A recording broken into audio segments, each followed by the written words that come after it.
नमस्ते, जय श्री कृष्ण। हमारी जो तीसरी इकाई है अंतरिक्ष परी सुनीता विलियम्स, वो जो कहानी है यानी कि उसके जीवन के बारे में जो बताया गया है वो सब हमने देख लिया। उसकी जो लेखिका है डॉक्टर कोकिला पारे। सबसे पहले हमने देखा कि हमारे भारत देश में ऐसी बहुत सारी जो स्त्रियां हैं जो आगे क्षेत्र में बढ़ गई है। कौन कौन से क्षेत्र में बढ़ी वो भी हमने देख लिया था। हमने सुनीता विलियम के जीवन के बारे में देखा, साथ में कल्पना चावला के बारे में भी देखा। सुनीता विलियम्स भारतीय होने पर भी पीछे विलियम्स क्यों लिखा जाता है वो भी हमने देख लिया था।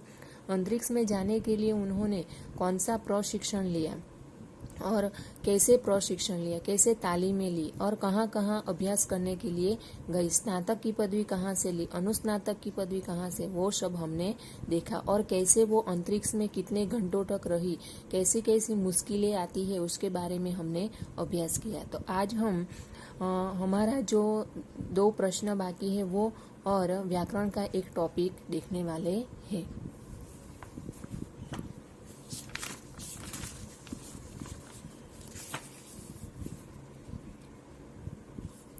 यहाँ पे आप देख सकते हैं कि पात्रों का परिचय दीजिए। यहाँ पे आपको चित्र दिए गए हैं। सबसे पहले इंदिरा गांधी, सानिया मिर्जा, किरण बेदी, मल्लिका साराभाई, कल्पना चावला, पीटी उषा। ये जो चित्र है उसको आपको ध्यान से देखना है और उसके बारे में आपको 5-6 वाक्य लिखने हैं। आपको जितना भी आए, आपको जितनी भी जानकारी हो उतनी आपको लिखनी है। ये जो चित्र के आधार पर, ये जो 6 चित्र दिए गए हैं उसके आधार पर आपको लिखने हैं।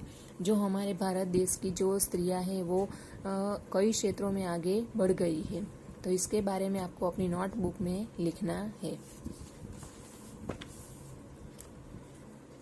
आगे हम देखें तो चित्र के आधार पर काव्य लिखिए। यहाँ पे आपको फूल का चित्र दिया गया है, तो आपको इसे देखना है और जैसा भी आए वैसा आपको काव्य लिखना है। परिच्छेद का शुद्ध रूप से अनुलेखन कीजिए। यहाँ पे आपको एक पैराग्राफ दिया गया है, उसको पढ़ना है और उसके सुंदर अक्षरों में अपनी नोटबुक में फिर से लिखना है, जैसे कि अनुलेखन करना है। आपको सुंदर अक्षरों में अपनी नोटबुक में लिखना है। अब हम देखें भाषा का लिंग परिवर्तन। निम्नलिखित शब्द पढ़िए और समझिए। देवर, देवरानी, यानी कि ये जो लिंग परिवर्तन यानी कि पुल्लिंग को कैसे स्त्रीलिंग बनाया जाता है उसके बारे में। देवर, देवरानी, जेठ, जेठानी, सेठ, सेठानी, नौकर, नौकरानी, रुद्र, रुद्राणी, इंद्र, इंद्रियाणी।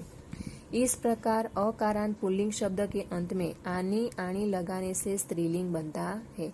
यानी कि जो पुल्लिंग शब्द हो उसके पीछे अकारांत देवर, जेठ, सेठ, नौकर, रुद्र, इंद्र, पीछे क्या बोला जाता है? अ।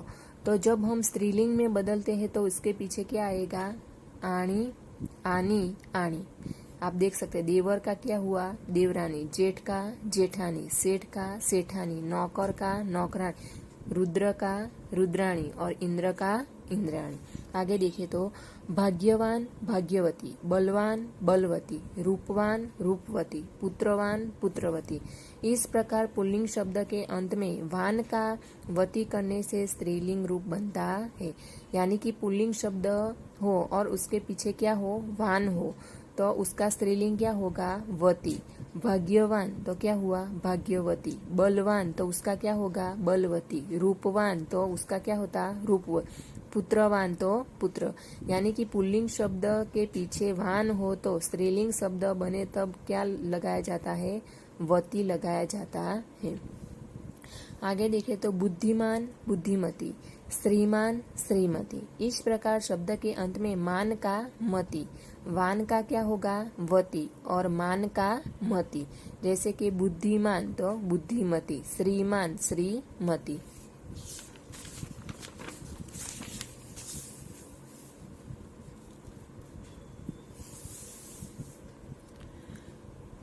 नेता, नेत्री, अभिनेता, अभिनेत्री, कर्ता, कर्ती, विधाता, विधात्री। इस प्रकार पुल्लिंग शब्द के अंत में ता का त्री करने से स्त्रीलिंग बनता है। यानी कि पुल्लिंग शब्द हो उसके पीछे ता हो तो उसका स्त्रीलिंग क्या होगा, त्री लगाने से होगा।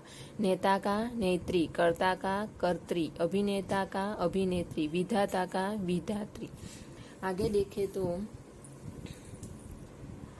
रोगिणी रोगी रोगिणी, वाहन वाहिनी, स्वामी स्वामिनी, सौभाग्यशाली सौभाग्यशालिनी। इस प्रकार पुल्लिंग शब्द के अंत में नी जोड़ने से स्त्रीलिंग बनता है। नी प्रत्यय लगाने से पहले मूल शब्द को ई कारण में बदलना होगा। यानी कि जो रोगिणी है उसके पीछे क्या लगाना है, नी प्रत्यय लगाना है।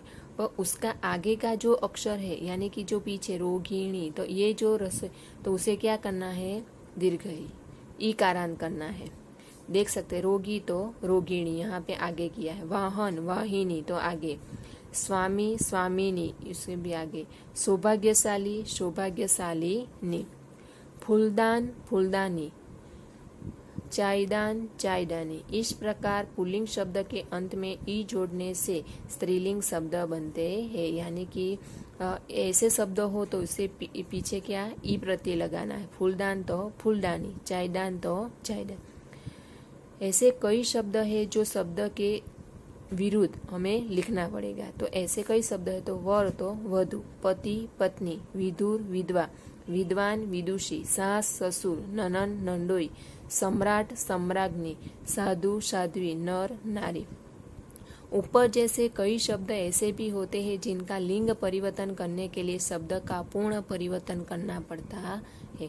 यानी कि ऐसे कई शब्द होते हैं जो शब्द दिए गए उसका पूर्ण परिवर्तन यानी अलग ही शब्द हमें लिखना पड़ता है। ऐसे शब्द देखे तो वर वधु, पति पत्नी, विदुर विधवा, विद्वान विदुषी, सास ससुर, ननन नंदोई, सम्राट सम्राज्ञी, साधु साध्वी, नर नारी।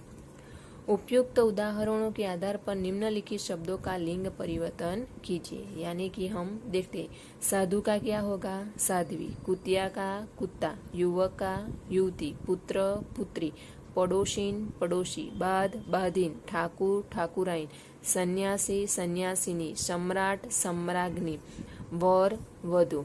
तो हम ये जो व्याकरण का टॉपिक है वो एक बार देख लेते हैं फिर से।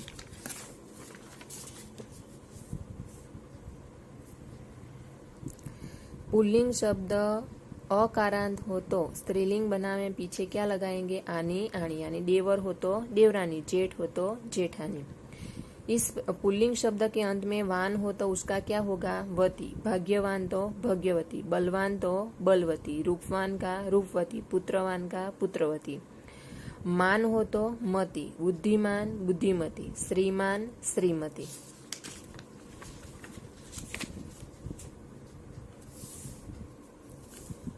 ता का क्या होगा, पुल्लिंग त्री होगा, नेता नेत्री, कर्ता कर्ती, अभिनेता अभिनेत्री, विधाता विधात्री।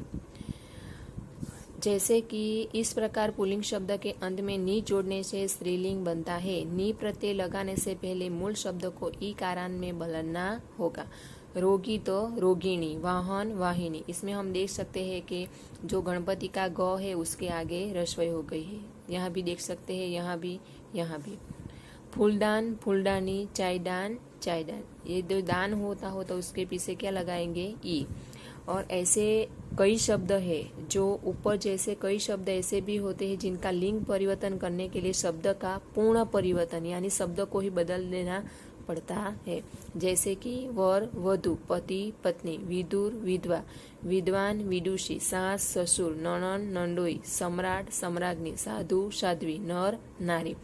तो आपको ये जो लिंग परिवर्तन है उसमें समझ आ गया होगा। और ये पूरा जो है आपको भाषा संहिता वो आपको अपनी नोटबुक में अच्छी तरह से लिखना है। अस्तु।